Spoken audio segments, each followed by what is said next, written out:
how do you think Democrats need to change their messaging to eke out a victory here? I think one of the other bigger issues is the things that are going on in Gaza and between Gaza and Israel.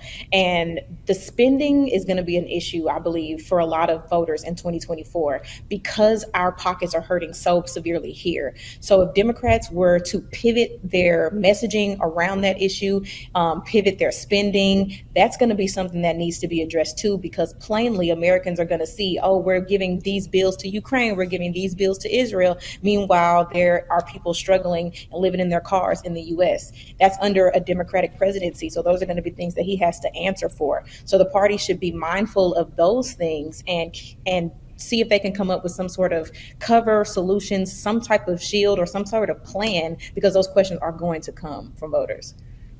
Let's talk about Israel, because immediately after Hamas's October 7th attack on Israel, President Biden essentially said, Israel, we are standing unequivocally with you. Many lawmakers from both sides of the aisle, Democrats included, agreed with President Biden. Some did not. Some Democrats are vocal in disagreeing with President Biden, including Representative Rashida Tlaib.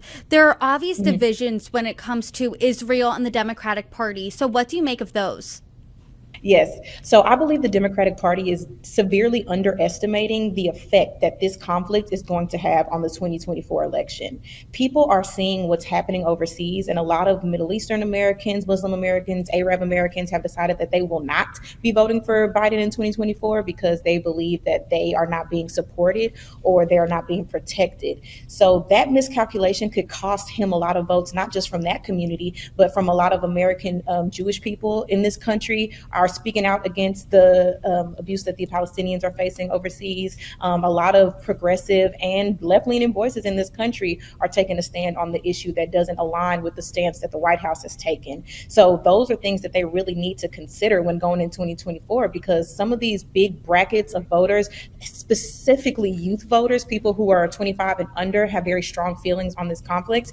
And if the party doesn't start to listen or even entertain the idea of a ceasefire or peace in the Middle East, they're going to lose a giant bracket of voters who historically do come out and support this party. All the Republicans have to do, honestly, is come out and say, we should do a ceasefire, or come out and say, we should stay out of this conflict. And they're going to win a lot of supports that they otherwise wouldn't have gotten. And I think that's something that the Democratic Party truly needs to consider going into this election cycle. What's interesting is Hillary Clinton, former Secretary of State, she recently said in an interview that what people don't understand about if there is a ceasefire, that only emboldens Hamas. She has been an icon in the Democratic Party for years now. So where do you think this disconnect is between some Democrats saying we stand with Israel and other ones not so much? I think that a lot of Democratic leaders are just trying to hold on to the allyship that we've developed with the government of Israel. And instead of looking at the situation for what it is, the numbers that are coming out from the conflict are frankly very difficult to ignore. Even the IDF themselves confirmed that out of the, I believe it's 8,500 citizens of Gaza that have been killed in this conflict, only 13 are confirmed Hamas militants. Those numbers are insane to even digest and hear. So as far as advocating for a ceasefire, or at least advocating for a more strategic military plan to go in and capture the specific Hamas militants who you are looking for and to mitigate the amount of civilian deaths, is going to be really crucial in order for the Democratic Party to remain or to retain their support here in the United States, because it's dwindling by the day.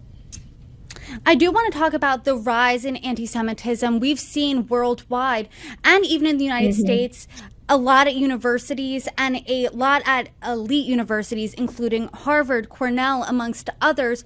What's your take on those? Because a lot of this anti-Semitic behavior is coming from people who consider themselves progressive. So what do Democrats need to do to weed this out?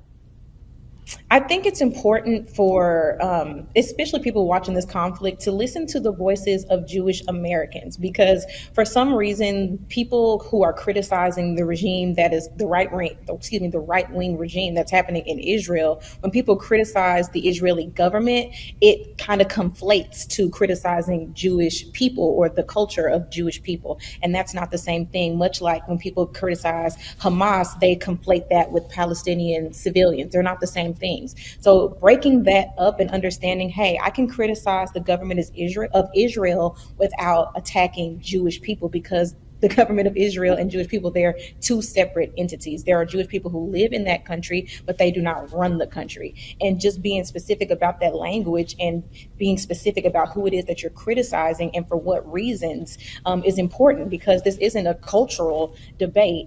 And on either side, when we villainize the Palestinians for, being victims of this dictatorial regime that they're living under, Hamas, they had elections 18 years ago, and most of the citizens in Gaza are under the age of 18.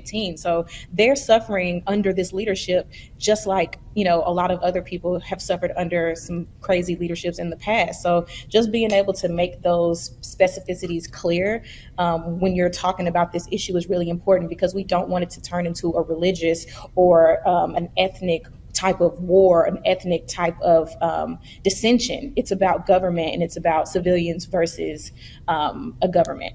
And that's what we need to talk about it through that lens.